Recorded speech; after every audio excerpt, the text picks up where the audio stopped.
Então vamos lá. A física moderna, que a gente chama de física do século XX, tá? Essas né, rosnada que eu vou dar aqui é porque minha garganta não tá muito legal.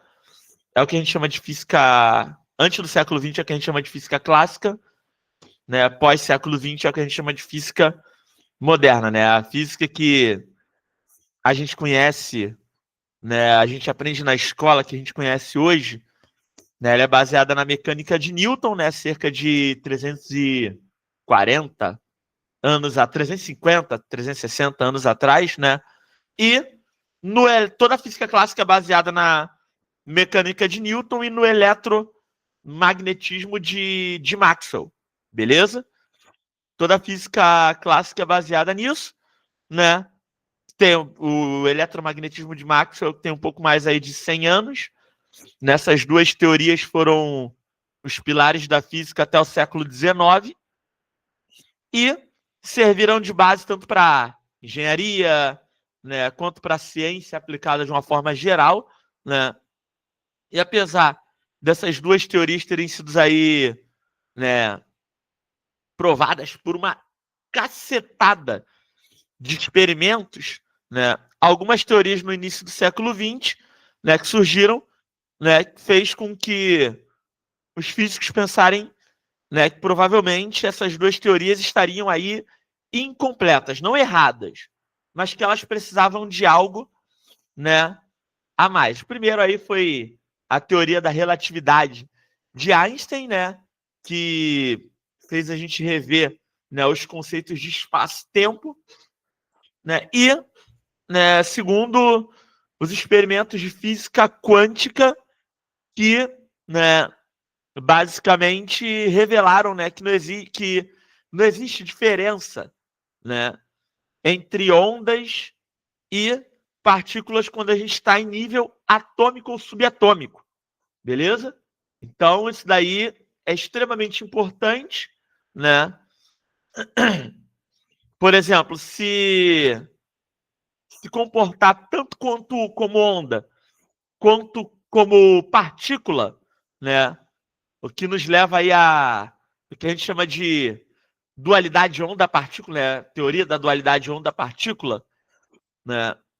Uma onda, como a luz, por exemplo, né, ela pode se comportar como uma partícula, né? Como o elétron, né? Ele pode se comportar como uma onda, certo? Então, várias experiências já provaram que isso é verdade, já validaram isso, né?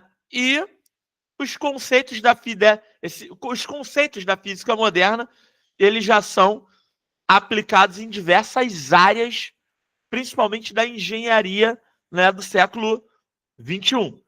Né? Então, a ideia de relatividade é você entender, né, e aplicar o princípio da relatividade em algumas questões, tá?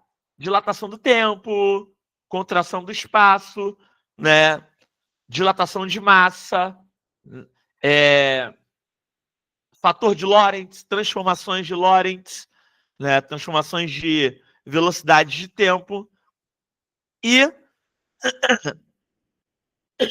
um novo conceito aí de momento linear, que é o que a gente trabalha na física clássica como quantidade de movimento e energia.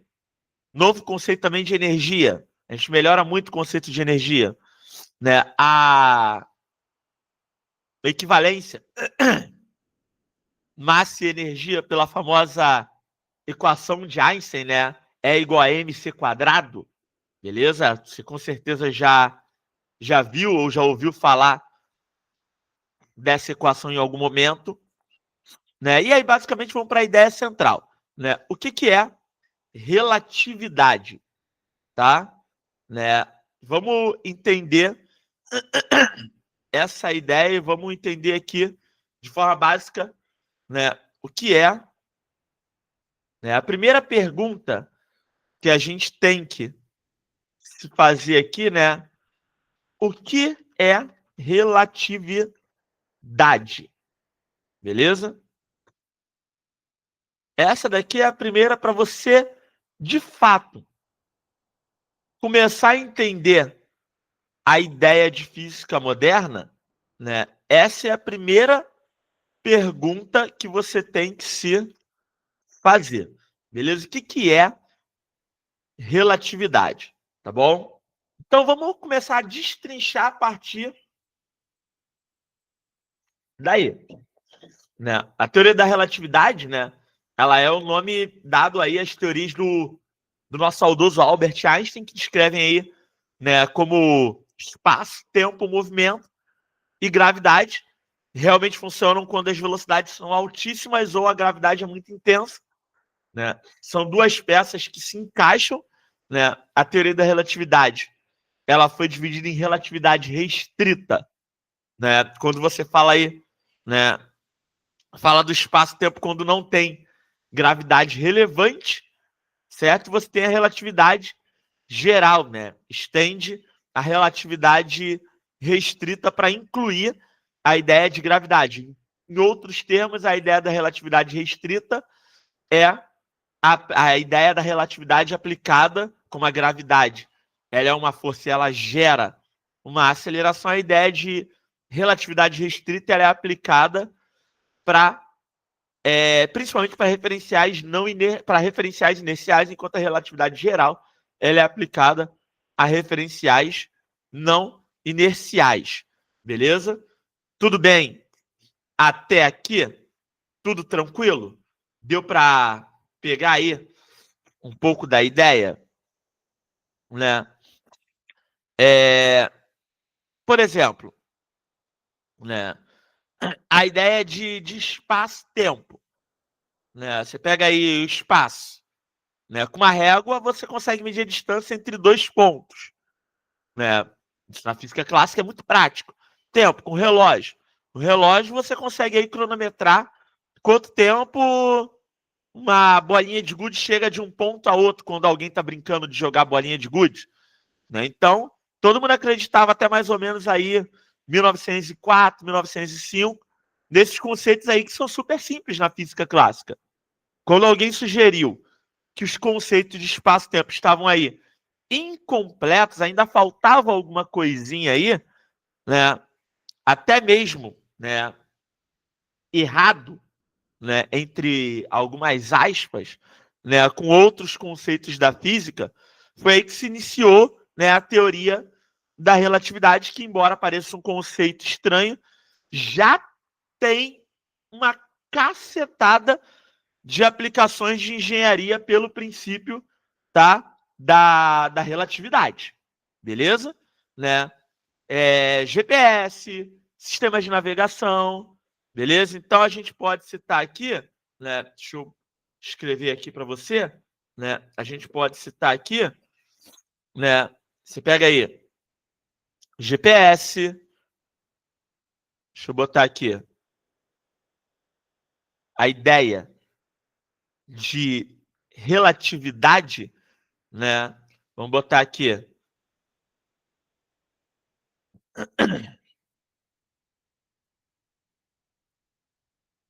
teoria, tá? Né? Vamos botar aqui nome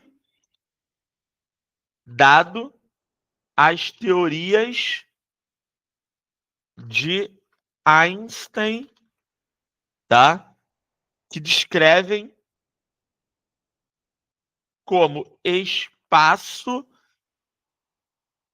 tempo, movimento e gravidade realmente funcionam, como eu disse, né? E isso quando as velocidades são altíssimas ou a gravidade é muito intensa. Quando as velocidades são altíssimas ou quando a gravidade é muito intensa. Essa é a ideia, né? E aí você tem a divisão entre relatividade restrita, beleza? Relatividade restrita foi lá por volta de 1900, né? E 5. E aí A gente vai falar logo da relatividade restrita, vamos só deduzir aqui. Relatividade geral, tá? Que foi 10 anos depois, 1915, né? A teoria da relatividade geral só veio 10 anos depois da ideia da teoria da relatividade restrita, tá certo? E, né, eu posso citar aqui alguns exemplos do dia a dia. Exemplos do... Peraí, exemplos do dia a dia. GPS, tá? Além do GPS, sistemas de navegação, tá? Reatores nuclear,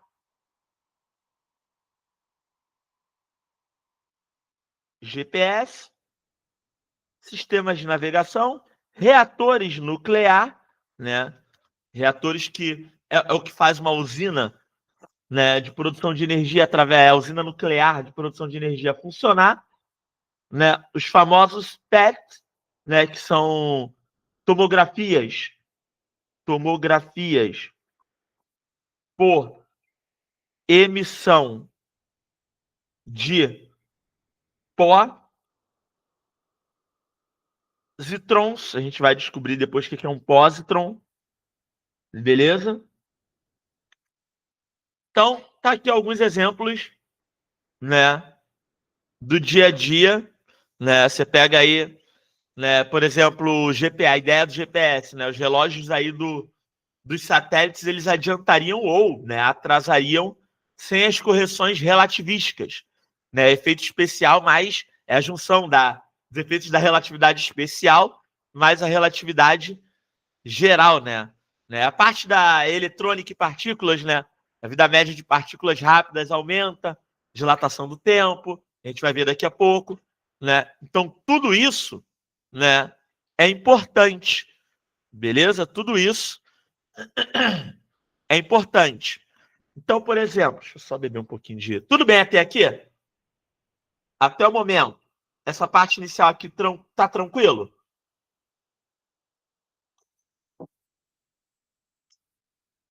Deixa eu ver se alguém mandou alguma mensagem aqui.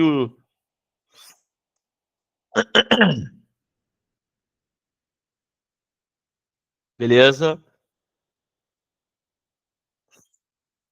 Como é que é o nome do outro aluno? Eu acho que ele não vai conseguir entrar, mas depois eu vou passar isso aqui para ele.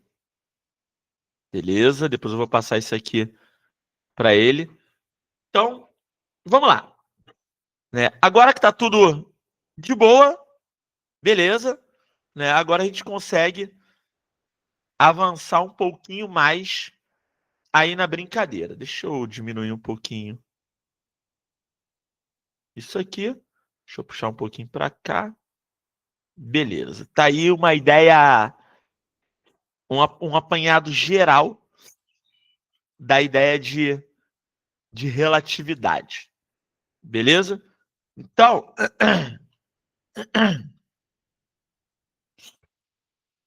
vamos seguir aqui. Até aqui tranquilo, agora a gente vai. Vamos subir, né, um pouquinho de nível aí. Pra gente poder avançar mais aí. Vamos lá. Uma coisa muito importante, né, que geralmente surge aí as dúvidas, a pergunta o que é, né, a tomografia por emissão de pósitrons, né? Que quando eu falo isso surge muito essa dúvida aí, pô, o que é esse PET aí, tomografias por emissão de pósitron? Então vamos lá, né? É praticamente entre aspas, um laboratório de relatividade restrita funcionando dentro de um hospital, tá? De onde vem os fótons? A gente vai entender já já o que é fóton, né? Mas é basicamente, né, um laboratório de relatividade restrita que funciona aí dentro de um hospital. Vamos entender primeiro o que é a ideia de fóton, essa ideia toda, para a gente poder entender, né, o conceito da tomografia por emissão de pósitrons. Beleza. Então vamos avançar aqui, né? Vamos seguir aqui. Vamos continuar aqui por enquanto com, né, a relatividade restrita, tá? Vamos seguir primeiro até porque a relatividade, eu citei aqui a relatividade geral, mas a relatividade geral não cai na prova, tá? Só o que é cobrado é a relatividade restrita, beleza? Então vamos seguir em cima da relatividade restrita, beleza? A EAR tem cobrado cada vez mais, né? Essa ideia de, relatividade restrita, relatividade geral. Então vamos seguir por aí, beleza? Depois a gente vai entender melhor a ideia de fóton. Tudo isso aí vai ficar bem claro para quando a gente conseguir, né? Primeiro a gente precisa entender a ideia de relatividade.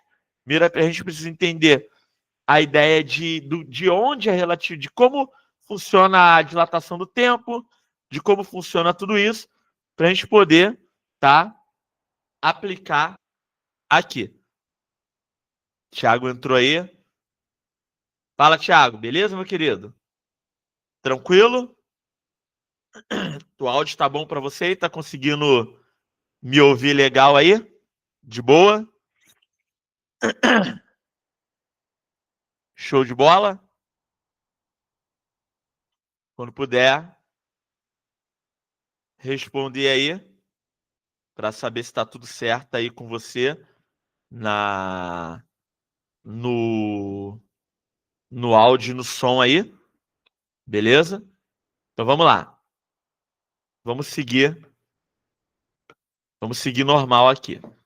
Vamos lá. Galera. Acho que aceitou agora. Então vamos... Thiago, depois tu pega o iniciozinho, tá? Que na gravação você pega aí o iniciozinho, porque eu expliquei já uma boa parte aí do que é a ideia da relatividade, entre outros fatores aí. Tá bom? Então vamos lá. Olha só. Basicamente, né, vamos começar a falar aqui da relatividade restrita.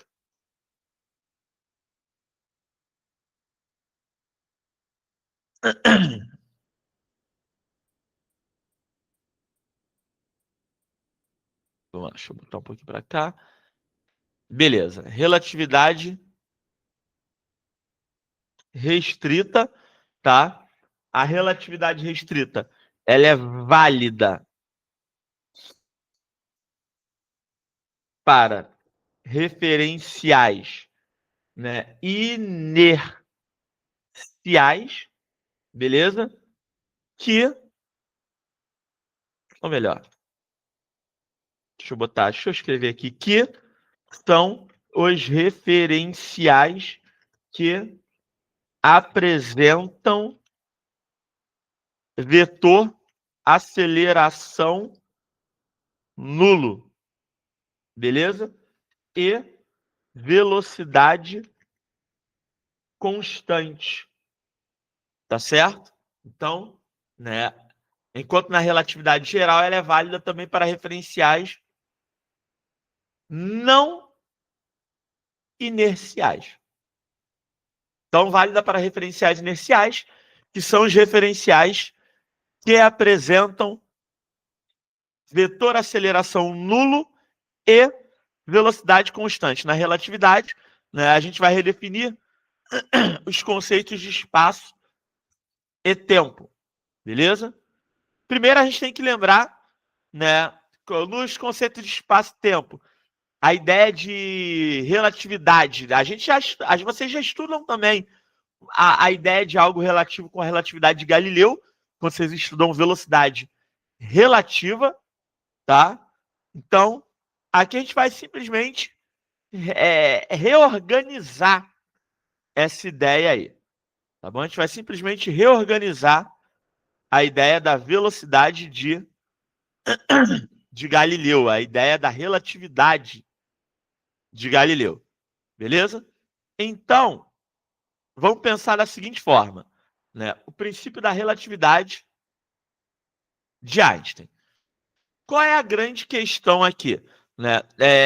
No século XIX, né, foi período aí de óptica, magnetismo de Maxwell, como eu falei, né? Em 1800, se eu não me engano, 1801, né, o Thomas Young, né, descobriu que a luz ela é uma onda e por volta de 1850, mais ou menos, cientistas desenvolveram técnicas e foram capazes de medir a velocidade da luz, tá? Enquanto isso, o Faraday descobriu a indução eletromagnética em torno lá da década de 1830, um pouquinho antes. Beleza? E com isso, veio o Maxwell e concluiu em torno lá de 1860 que a luz ela era uma onda eletromagnética. A dúvida é, se a luz é uma onda, em que meio que ela se propaga, certo? Aí tinha aquela crença de que a luz se propagava num meio chamado éter, né? Porém, né, alguns equipamentos não conseguiram provar a existência do éter. E aí a ideia do magnetismo, o magnetismo de Maxwell, né, ele, né, previu que a relatividade da luz, né, ela deveria ser, né, e aí vamos lá, deixa eu botar isso aqui, que isso aqui é importante, né, o magnetismo de Maxwell.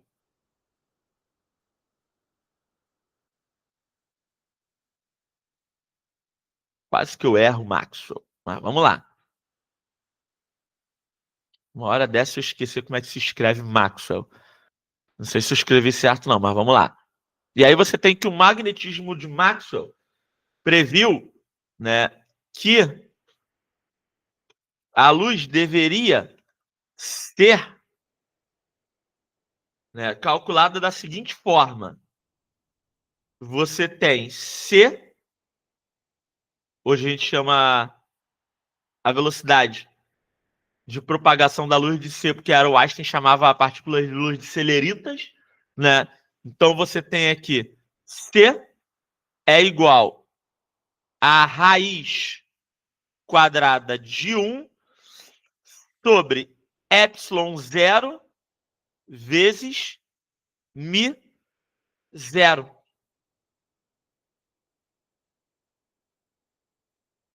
A gente vai usar essa equação aqui. Tá aqui. Beleza? Tá aqui. E aí, né, basicamente, se você pegar, né, a gente pode dar uma melhorada nisso, né? A raiz de 1, a raiz está sobre toda a fração, então raiz de 1 vale 1. E aí você pode fazer o inverso aqui, né? Epsilon zero vezes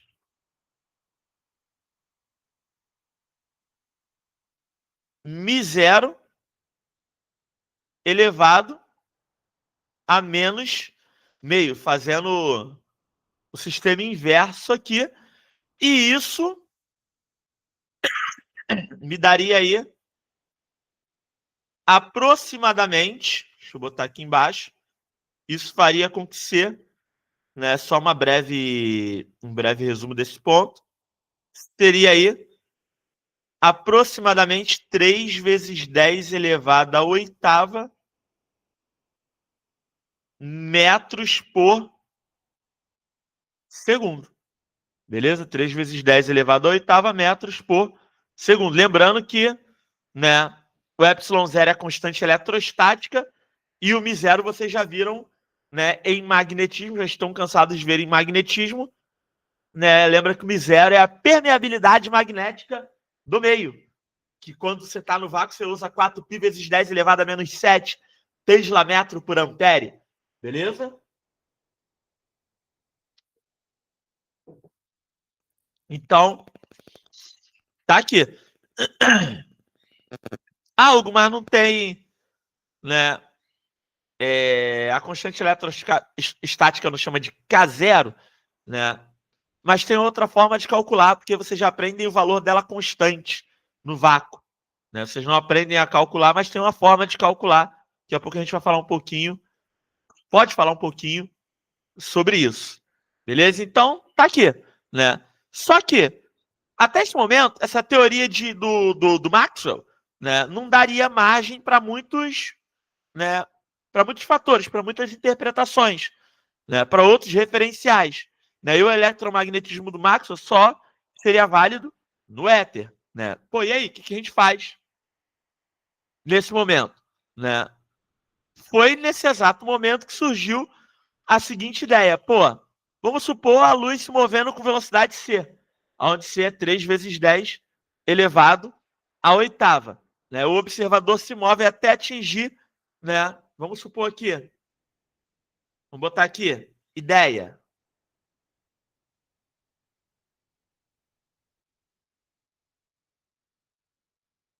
Vou botar aqui, ideia. E aí vamos pegar aqui, né? Vamos botar um raio de luz qualquer se movendo com velocidade c, beleza? E aí, né? Vamos botar aqui luz se movendo com velocidade c e um observador qualquer aqui se movendo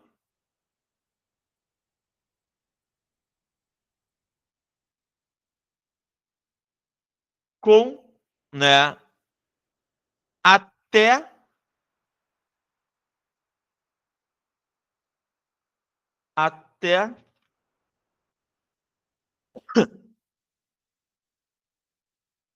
atingir v igual a c. Vamos usar essa ideia aqui, até atingir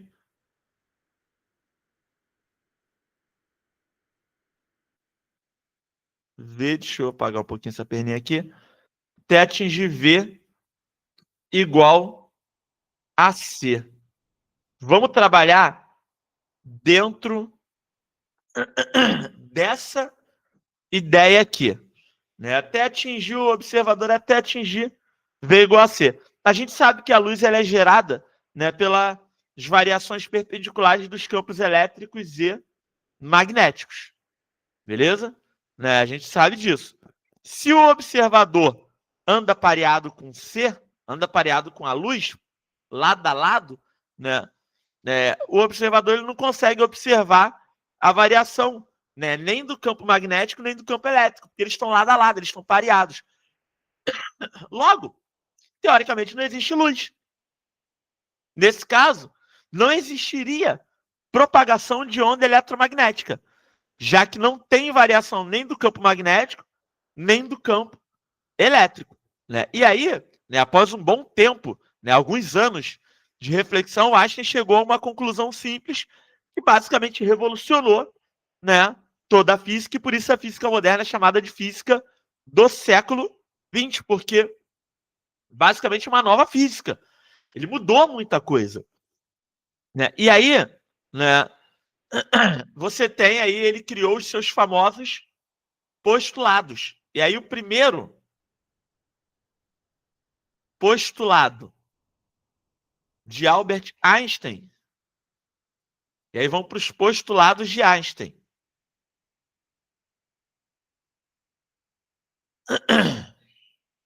Vamos aqui para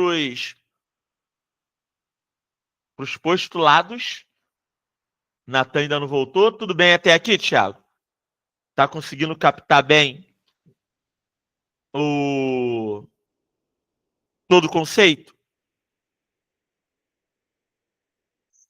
Vamos para os postulados de Albert Einstein. Vamos lá. Postulados de Einstein.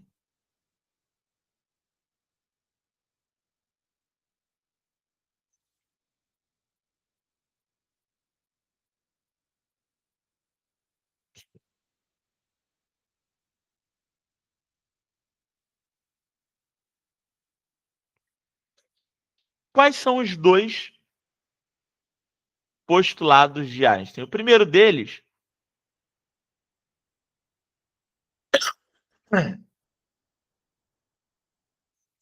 as leis da física, beleza?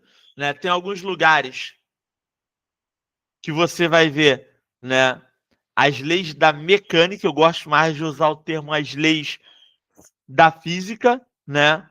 Elas são idênticas, elas são as mesmas. As leis da física são idênticas, tá? As leis da física são idênticas em relação a qualquer referencial inercial, beleza? As leis da física são idênticas a qualquer referencial inercial. Primeiro postulado, beleza? Primeiro postulado, né? E aí, basicamente, né? Todas as leis da física são iguais em relação a qualquer, né? São as mesmas em relação a qualquer referencial inercial. Ou seja, o que isso quer dizer? Né? As equações de Maxwell são verdadeiras para todos os referenciais. Né? A luz ela tem a mesma velocidade para todos os referenciais, porque as leis são as mesmas. Beleza? As leis são as mesmas. Tá? Então, basicamente, né, vamos ver o que acontece com a velocidade. Se é tudo igual, a velocidade V é igual à velocidade C. Beleza? Esse é o primeiro postulado. Aí você tem o segundo postulado.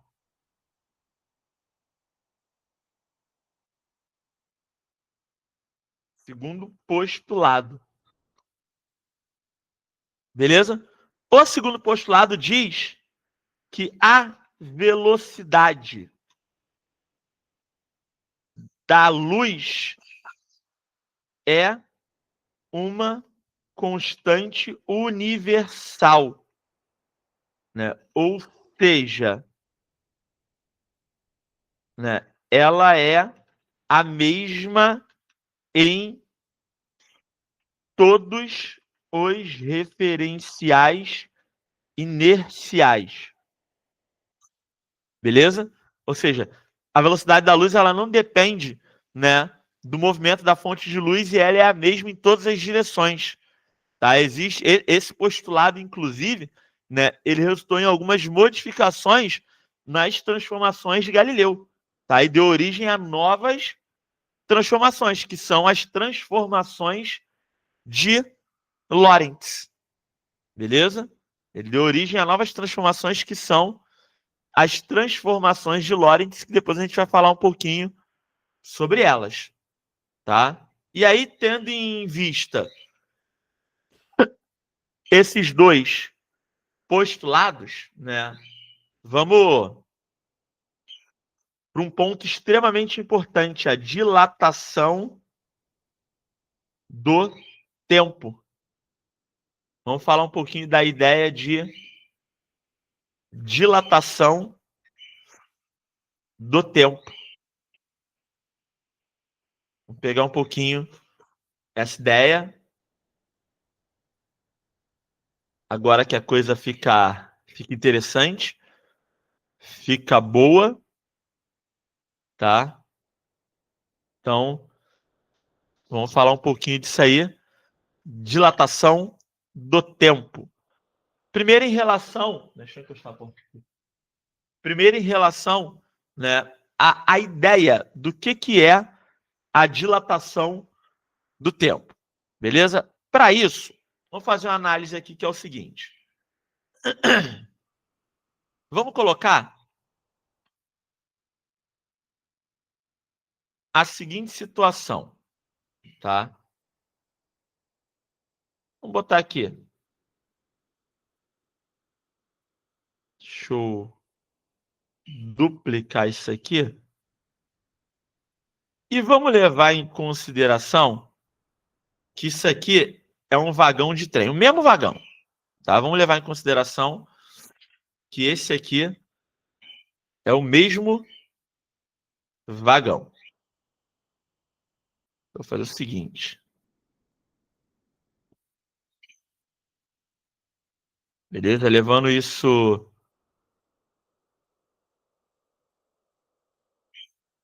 em consideração, tá que esse aqui é o mesmo vagão. Só que, mesmo sendo o mesmo vagão, ele vai ser observado da seguinte forma. Tá aqui. E aí, deixa eu...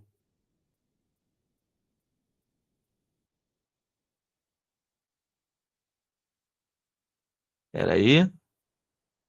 Deixa eu botar aqui, deixa eu fazer um desenho bonitinho. Para ficar legal.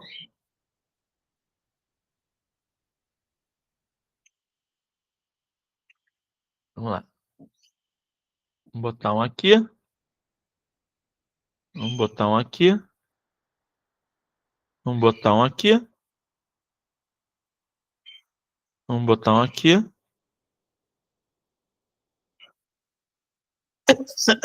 E aí, dentro desse vagão, eu vou fazer a seguinte divisão.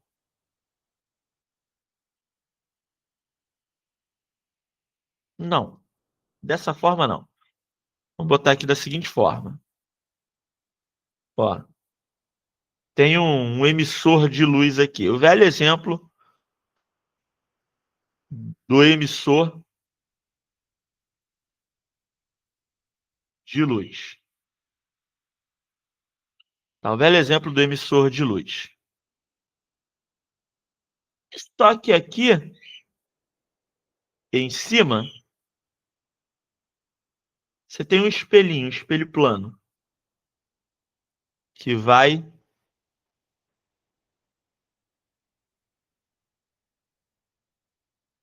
O espelho plano vai refletir cada raio de luz que é emitido por esse emissor. E aí você tem dois observadores, dois referenciais inerciais como observadores. Primeiro observador, que é esse camarada aqui. Eita, que eu criei aqui. Primeiro observador, que é esse camarada aqui. Vamos botar ele aqui também. Vamos duplicar e botar um outro observador aqui. E vamos duplicar e botar um outro observador aqui. São dois observadores, é o mesmo vagão. Tá? É o mesmo vagão, dois observadores. E aí, vamos chamar esse observador aqui de observador 1. E vamos chamar esse observador aqui de observador 2. Tá aí, observadores 1 e 2. A diferença entre eles é que o observador 1 está olhando do lado de fora do vagão, o observador 2 está olhando do lado de dentro do vagão. Aqui é quando o vagão está em repouso. Aqui é quando o vagão ele entra em movimento. Ele sai do repouso e entra em movimento. Porém, peraí, vamos, movimento retilíneo uniforme, já que a nossa ideia é a relatividade restrita e ela tem que se aplicar a referenciais inerciais. Então, as duas condições dos referenciais inerciais, né? Repouso ou movimento retilíneo uniforme. Beleza? Então tá aqui. Essa basicamente vai ser a nossa ideia. Esse aqui vai ser nosso experimento. Tá certo? Então é a partir daqui que a gente vai mexer com esse experimento. Então vamos lá. Esse emissor vai lançar, vai disparar, tá? Um raio de luz que vai bater no espelho e vai voltar. Tá certo? Essa é a ideia. O emissor vai disparar um raio de luz. Pum. Vamos botar aqui um raio de luz verde. Né? Ele disparou. O raio de luz bateu. Espelho refletiu. Tá certo? O raio de luz bateu. Espelho refletiu. Ok? Só que, vamos chamar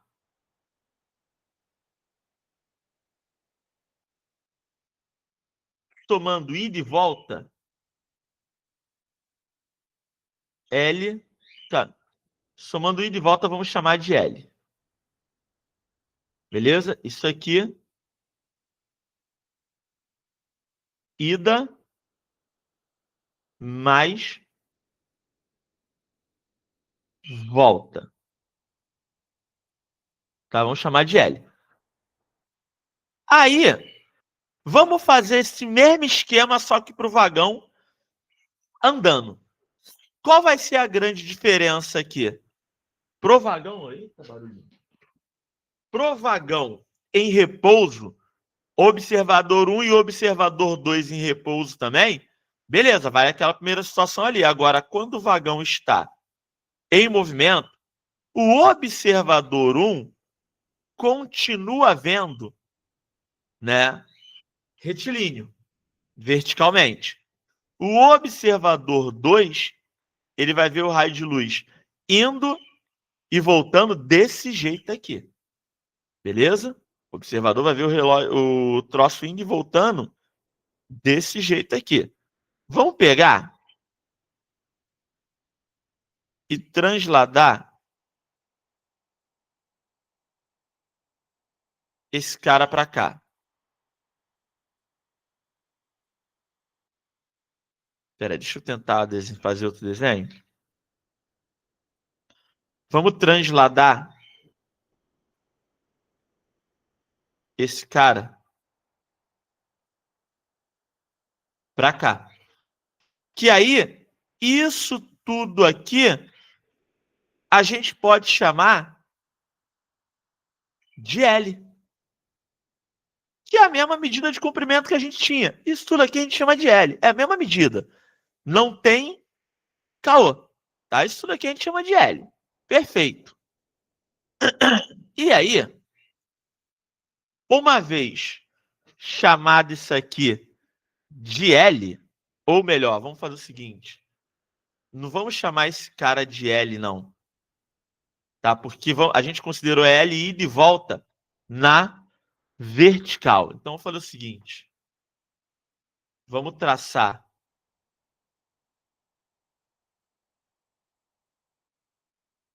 essa reta aqui,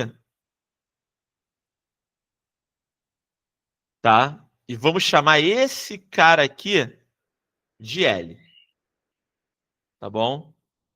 Vamos chamar esse cara aqui de L. O que a gente tem aqui, Hugo? O que eu acabei de chamar de L é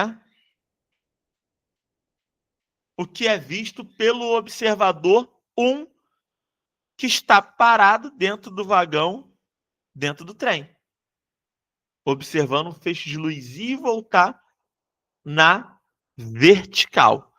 Agora, esse carinha aqui, vou chamar de L'.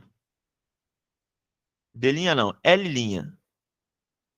E como o trem tá o vagão está em movimento constante, vamos chamar o deslocamento do vagão de D. Beleza? Então tá aqui. A gente tem uma coisa. Tem uma continha que dá para fazer aqui, né?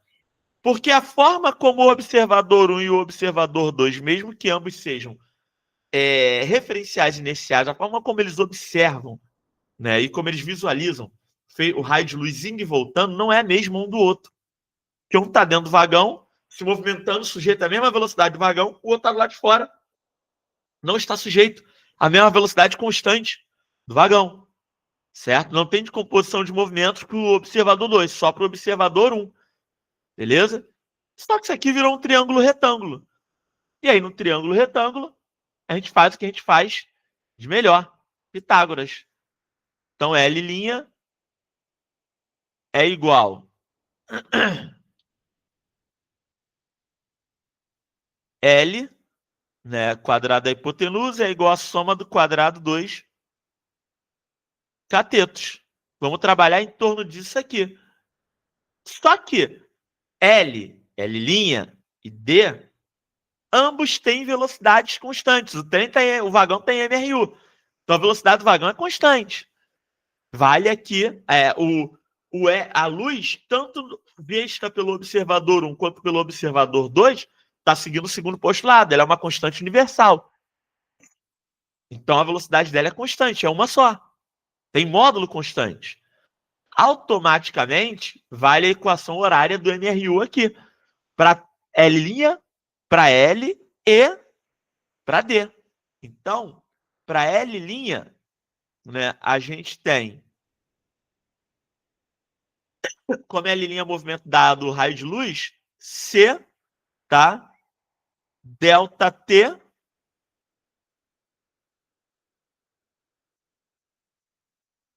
tudo isso ao quadrado e, né, para L, que também é luz, a gente vai chamar de C, só que aqui eu vou chamar de delta T zero, porque a percepção de tempo do observador 2, né, é uma percepção fundamental, porque ele está dentro do vagão. Vamos chamar esse cara de delta T zero.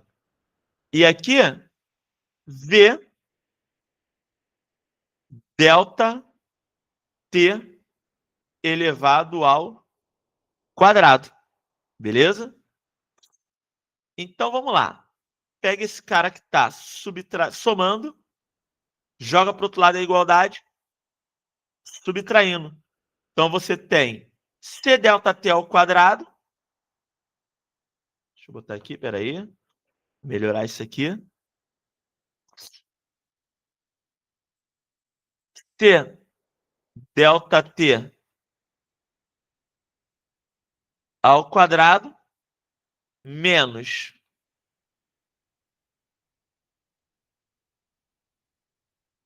vamos lá, V delta T ao quadrado igual a C delta T zero ao quadrado. Chegamos nisso aqui, beleza? Vamos fazer o que agora? Vamos elevar tudo ao quadrado, tá? Vamos elevar tudo ao quadrado e vamos isolar o ΔT do outro lado. Seria o mais ideal aqui fazer isso. Então vamos lá.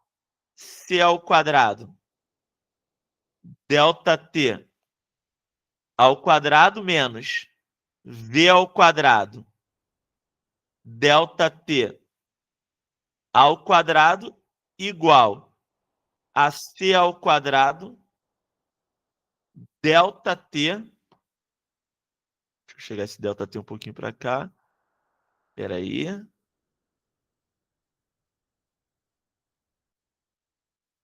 Chegar um pouquinho para cá. ΔT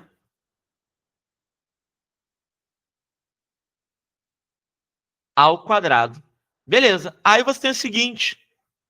Pô, tem ΔT ao quadrado aqui. Tem ΔT ao quadrado aqui. Esse ΔT aqui é ΔT0. Vamos chegar. Deixa eu chegar um pouquinho para o lado aqui. Espera aí. Chegar um pouquinho para o lado aqui. Vamos continuar a nossa conta a partir daqui. E aí, nós temos... Deixa eu seguir por aqui. Nós temos aqui, colocando o ΔT ao quadrado, ΔT ao quadrado em evidência, isso aqui ficaria ΔT ao quadrado, que multiplica C ao quadrado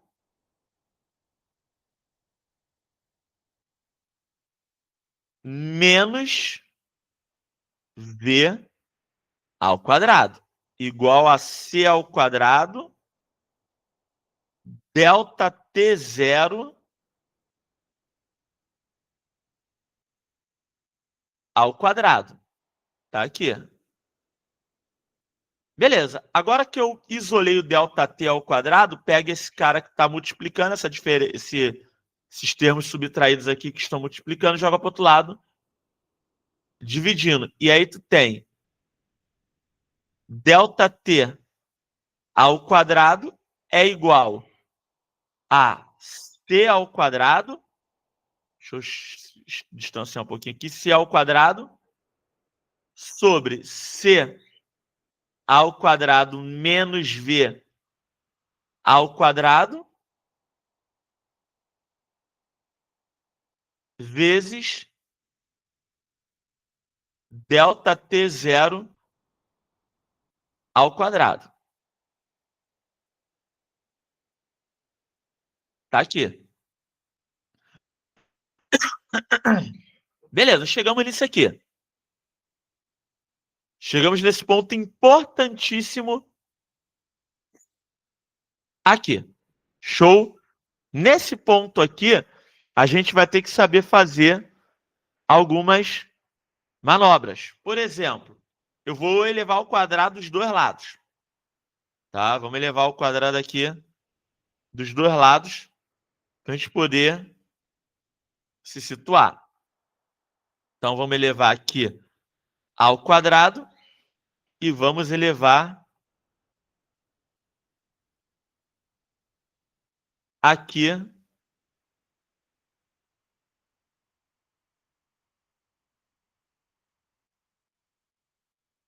ao quadrado. Quando eu elevo isso aqui ao quadrado, certo? A gente tem ΔT ao quadrado aqui. Elevar ao quadrado não é eu fazendo besteira. Eita, o Hugo tá pensando errado hoje. Olha eu fazendo merda aqui. Não é elevar ao quadrado, é tirar a raiz de ambos os lados. Vamos tirar. Se eu elevar ao quadrado, eu só vou me complicar. Tirar a raiz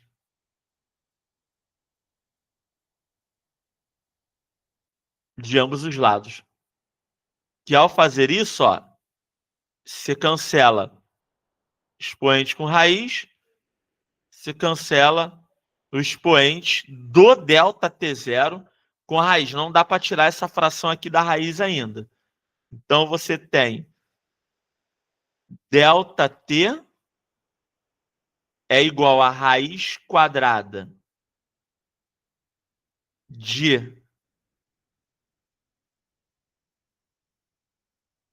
C ao quadrado sobre C ao quadrado menos V ao quadrado. Isso tudo vezes delta T0, de boa, tranquilo, tirei delta T0 da raiz. E aí, chegamos nisso aqui. Agora a gente precisa fazer uma pequena melhoria, tá? Nessa fração que está aqui dentro. Beleza? A gente precisa fazer uma pequena melhoriazinha nessa fração que está aqui dentro. Por quê? O C sobre V é denominador do C ao quadrado. Como é que a gente resolve esse problema aqui? Vamos lá. De forma bem simples. Matematicamente falando, de forma bem simples, a gente vai fazer o seguinte. Delta T é igual a 1 sobre C. 1 sobre 1 menos V ao quadrado sobre C ao quadrado. Pronto, está resolvido o probleminha aqui. Algo? Como assim? Que macumba é essa que tu fez aqui? Não é macumba, é matemática.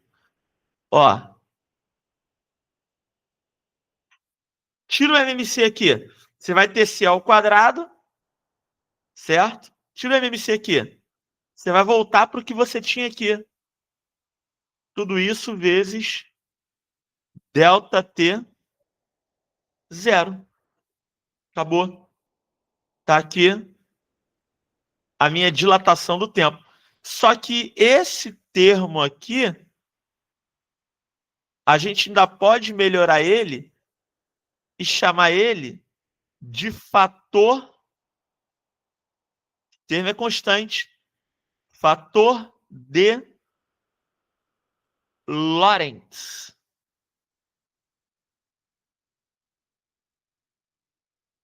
Já pode chamar esse cara aqui de constante. Deixa eu até apagar isso aqui.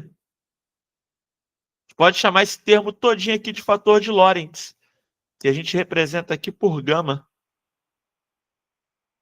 E aí, a equação pode ser reduzida a esse fator aqui, desde que você lembre qual é o fator de Lorentz.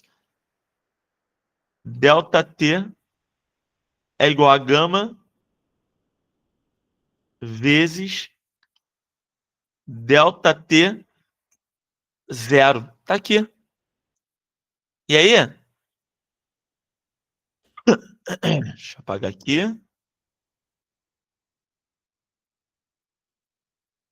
Tá aqui a equação.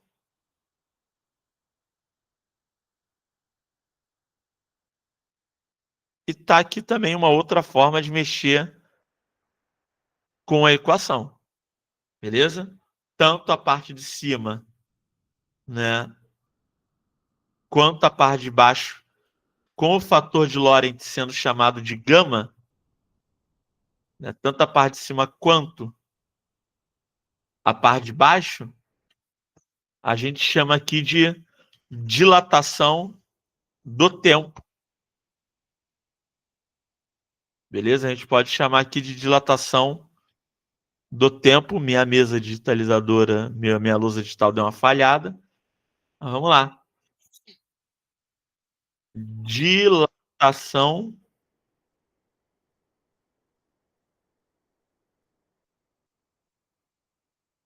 do